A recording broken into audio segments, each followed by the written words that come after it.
नमस्कार भाई सभी को। 60 डेज बचे हैं सीजीएल के एग्जाम के। अभी भी बच्चों के मन में बहुत सारे क्वेश्चन हैं। क्या 60 दिन भी ऐसी संख्या है जहां पर मैं एग्जाम क्लियर कर सकता हूँ?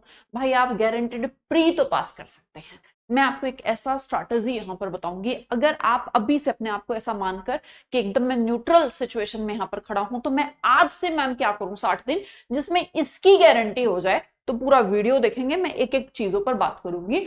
बातें हैं हमारी 4 स्टेप के अंदर। आपको 4 स्टेप अपनाने हैं। आपका प्री भाई पक्का क्लियर हो जाएगा, लेकिन गधों की तरह मेहनत करने से नहीं, स्मार्ट वर्क करना पड़ेगा। क्या छोड़ना है, क्या करना है, कौन सा टॉपिक करूं, कौन सी की प्रैक्टिस करूं, क्या करना चाहिए, वो सब डिस्कस करेंगे। सबसे पहले अपने आप को यहां पर न्यूट्रल मान के सभी स्टूडेंट, जो भी स्टूडेंट इस वीडियो को देखेंगे, मेरे कहे हुए 4 स्टेप। सबसे पहले आपको 5 मॉक देने हैं।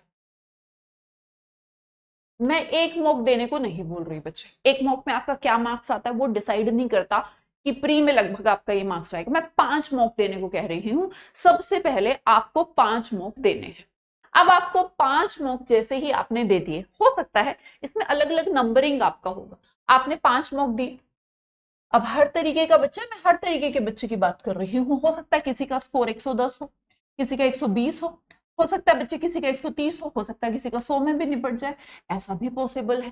तो भाई अब आपको यहां पर आपने एवरेज स्कोर निकाल लिया। अपने पांचों के पांचों 5 मॉक का आपने एवरेज स्कोर निकाला। एवरेज तो निकालना आता है ना। एवरेज स्कोर निकाल के यहां पर लिख लीजिएगा। लिख लिया बेटा?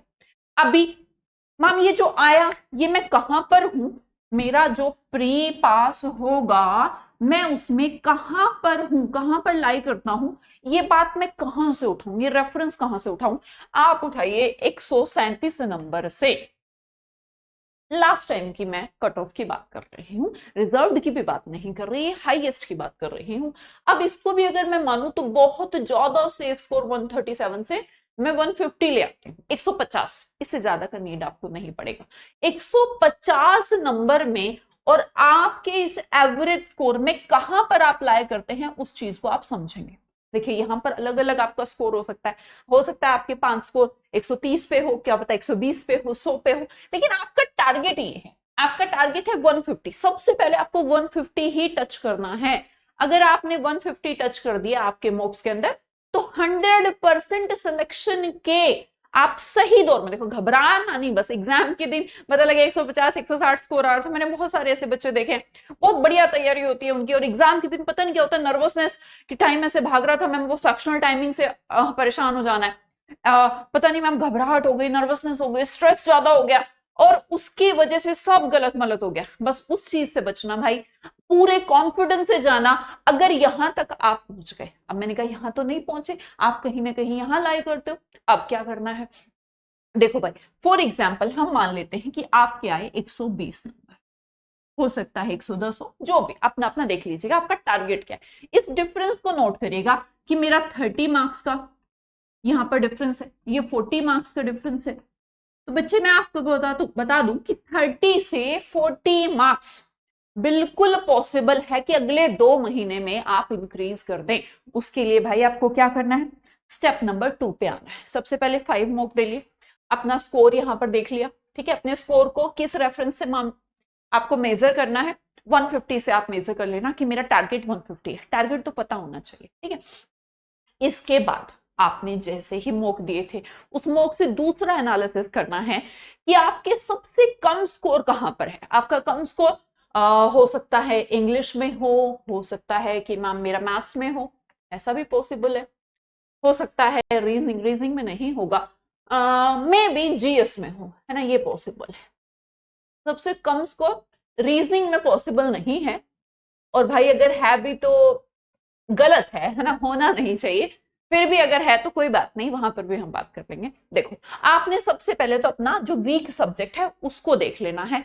मे बी पॉसिबल है कि इंग्लिश आपका वीक जोन हो सकता है आपका जीएस वीक जोन हो या मैथ्स वीक जोन हो। जहां पर भी आपका वीक जोन है, आपको अपने डे का जो भी आप बेटा, जैसे कि मान लो 12 घंटे पढ़ाई करते हो, अब 12 घंटे में ऐसा होता है ना कि हमने 2-2 घंटे बांट रखा है, तो जो वीक जोन के सब्जेक्ट्स हैं उनको ज्यादा बढ़ा दीजिए। हो सकता है आप ऐसे करते हो, मैं 4 घंटे ये पढ़ता हूं लेकिन इसमें मार्क्स ठीक आ रहे हैं, इसमें बहुत ज्यादा कम मार्क्स आ रहे हैं, तो ऐसे में क्या करेंगे, इसका टाइमिंग बढ़ा देना है, इसका थोड़ा सा कम कर देना है, इसको इंक्रीज कर देना है। मान लो जी इसमें कम मार्क्स आ रहे हैं तो इसका टाइमिंग बढ़ा देंगे, रीजनिंग का कम कर देंगे, ठीक है। तो आपने 12 घंटे के टाइम शेड्यूल को अपने सब्जेक्ट वाइज थोड़ा सा आपने बांट लेना है अकॉर्डिंग टू मार्क्स, वो भी आप मॉक से ही एनालिसिस करिएगा। अब मैम अगला स्टेप क्या होगा, अगले स्टेप में आपको मॉक में ये भी पता होगा, मॉक देते रहना है, मॉक बीच में रोकने नहीं होते। आपने देखा कि इंग्लिश में भी मैं कहां पर वीक हूं, ये बड़ा इंपॉर्टेंट है। आपने देखा कि ग्रामर तो मैं कर पा रहा हूं, एक बार जैसे मान लो फॉर एग्जाम्पल मैं इंग्लिश की बात कर लेती हूँ, आपने देखा कि मेरा मैम ग्रामर में स्कोर तो ठीक है, मैं एरर ठीक कर पा रहा हूं, इंप्रूवमेंट ठीक है मेरा, या वॉइस नरेशन में ठीक कर पा रहा हूं, तो भाई आपका हो सकता है कि वोकैब स्ट्रॉन्ग नहीं हो, तो आपको वोकैब पे ही फोकस करना है। आपका जो इंग्लिश का टाइमिंग है आप वोकैब पे ज्यादा दें। अभी देखो, अब मान लो किसी बच्चे का मैम अभी तो मैंने ग्रामर भी मेरा अभी मैंने नहीं करा पूरा, मेरा वोकैब भी अभी पूरा नहीं है, कॉम्प्रिहेंशन में कोई रीडिंग का मेरा कुछ नहीं, मैं भी 0 हूं, तो क्या करना है ऐसे में, जो तीसरा स्टेप आता है वो है भैया स्टेप नंबर 3। आप अभी भी अगर नहीं जुड़े हैं किसी प्रकार के ऐसे कोर्स से या अपने नोट्स से कि आपको वन शॉट चीजें अवेलेबल हो, तो भाई इन सब का वन शॉट कर लो। वन शॉट करने में कितना समय लगता है, एक दिन नहीं लगता, लगभग आप मान के चलिए 1 महीना लग जाएगा। मींस अभी भी अगर आप 0 पे खड़े हैं तो आप वन शॉट पे ध्यान दीजिए। वन शॉट ग्रामर का, पूरा ग्रामर पढ़ पाना इस समय पे पॉसिबल नहीं है। कभी किताब लेके बैठ जाओ और बैठ के चलो आज मैं नाउन करता हूं, चलो थोड़ा सा कर लिया, थोड़ा छोड़ दिया, थोड़ा कल को करूंगा, फिर परसों को करूंगा, वो टाइम नहीं है कि आप 1 वीक में 1 चैप्टर करेंगे। अभी जरूरत है आपको कि आपको एग्जैक्ट पता हो कि ग्रामर में मुझे क्या क्या पढ़ना है। उसके लिए मैं आपके लिए, देखिए आपकी इंग्लिश ट्यूटर होने के नाते इंग्लिश का जिम्मेवारी मैंने लिया था। अब इसमें एक चीज तो आपको करवा रही हूं, आपको बिल्कुल आइडिया होगा इस चीज का। देखो 31 दिन 31 मैराथन मैंने शुरू किया था आपका डे 1, जिसमें सब्जेक्ट वर्ब एग्रीमेंट शुरू किया। इसमें मैंने देखो क्या कराया, एक क्लास में चैप्टर खल्लास। इसका मीनिंग है कि भाई ये वन शॉट बोलते हैं, इसको क्या बोलते हैं, वन शॉट। आपने एक क्लास ली, सब्जेक्ट वर्ब एग्रीमेंट पूरा किया, इसके बाद मैंने इसमें प्रैक्टिस भी करवा दिया, और प्रैक्टिस करवा के इसके अलावा प्रैक्टिस का जो क्वेश्चन है वो आपको बेटे टेलीग्राम में भी दे दिया था, सुमन मैम इंग्लिश। अभी भी नहीं जुड़े हैं तो जुड़ जाइए। अब अगला चैप्टर आया, मैंने वोकैब का मैराथन लिया। दूसरा में फिर मैंने टेंस और कंडीशनल कराया, फिर मैंने वोकैब का मैराथन लिया, फिर मैंने नाउन चैप्टर कराया। देखो एक क्लास में ही चैप्टर खत्म कर दिया, इसे वन शॉट कहा जाता है। इसके अलावा मैंने प्रोनाउन करा दिया, फिर वोकैबुलरी का मैराथन, इसके बाद 11 घंटे का वोकैब कोर्स आपको दिया। उन बच्चों के लिए जो बिल्कुल कि मैम अभी शुरू किए, क्या 3 महीने में सीजीएल हो सकता है, हो सकता है, मैंने उनके लिए 11 घंटे का वोकैब कोर्स दिया था। इसके अलावा फिर मैंने एडजेक्टिव चैप्टर, एडवर्ब चैप्टर, ऐसे ही इस तरीके से कंजंक्शन चैप्टर, वोकैबुलरी ब्रह्मास्त्र, वॉइस, नरेशन, यहां तक मैं पूरा करा चुकी हूं। और A to Z वोकैबुलरी का पूरा 12 से 13 घंटे का क्लास इस संडे को आने वाला है। और एक सरप्राइज, एक चीज ये भी है ना कि मैम ये भी कई सारे घंटे हो गए, हाँ ये भी मैम बहुत सारा हो जाएगा, मीन्स 31 घंटे। क्या कोई और सूत्र है जिससे मैं पूरी ग्रामर को पूरा कर लूं? तो भाई परसों वेंसडे के दिन 50 डायग्राम्स में मैं ग्रामर को कंप्लीट कर रही हूं। एक आप वो चीज कर सकते हो, आपने ग्रामर देख ली एक बार। इसके अलावा वोकैबुलरी का मैंने कहा ना संडे को मैं पूरा A to Z वोकैब डाल दूंगी, वो पूरा हो गया। बच्चे कॉम्प्रिहेंशन, अब हमारा 31 दिन 31 मैराथन में आने वाला है, तो क्लासेस को तो कंटिन्यू रखिए।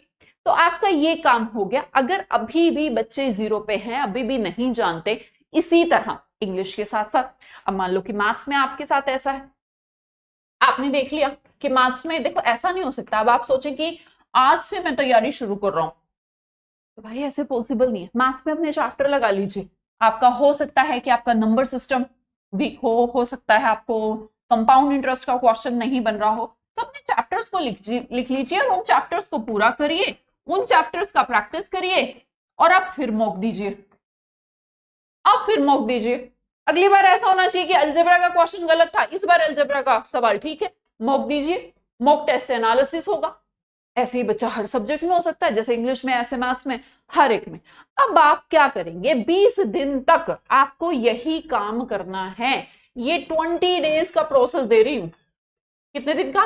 20 दिन का। 20 दिन में आपको इंग्लिश का वो सारा पार्ट फिनिश करना है जहां पर मॉक में नंबर कट रहे हैं, मैथ्स का वो सारा पार्ट खत्म करना है जहां पर मार्क्स कट रहे हैं, इसी तरह जीएस को और इसी तरह रीजनिंग का। अब मैम 20 दिन के बाद फिर से आपको बच्चे यहां पर मॉक देना है और फिर से इस बात को वापस स्टेप 1 पे लेके जाना है कि मॉक देकर फिर से समझिए कौन सा मेरा सब्जेक्ट वीक है और किस सब्जेक्ट में कौन सा टॉपिक वीक है, कहां पर मेरे मार्क्स कट रहे हैं। आपको फिर से उस प्रोसेस को अगले 20 दिन तक दोहराना है कि अभी भी कुछ बच गया है तो मैं उसका रिवीजन करूं, जो मेरा स्ट्रॉन्ग है उसका रिवाइज भी करना जरूरी है, और साथ में जहां पर मैं वीक हूं फिर से आप उन टॉपिक्स को कंप्लीट करेंगे। अब आप कहेंगे मैम ये तो 40 ही दिन का प्रोसेस है। जी हाँ बच्चे, मैं जो लास्ट के 10 से 15 दिन छोड़ रही हूं वो तो मॉक मॉक मॉक, सब कुछ इस बात पर डिपेंड करता है। आपने जितने मॉक आप लगा सकते हो, जितना रिवीजन लास्ट में कर सकते हो उतना करिएगा। दो ही चीज करनी है, मॉक लगाना है, रिवीजन करना है, मॉक लगाना है, रिवीजन करना है। ये आखिरी के लिए है, तो 60 दिन नहीं बचे।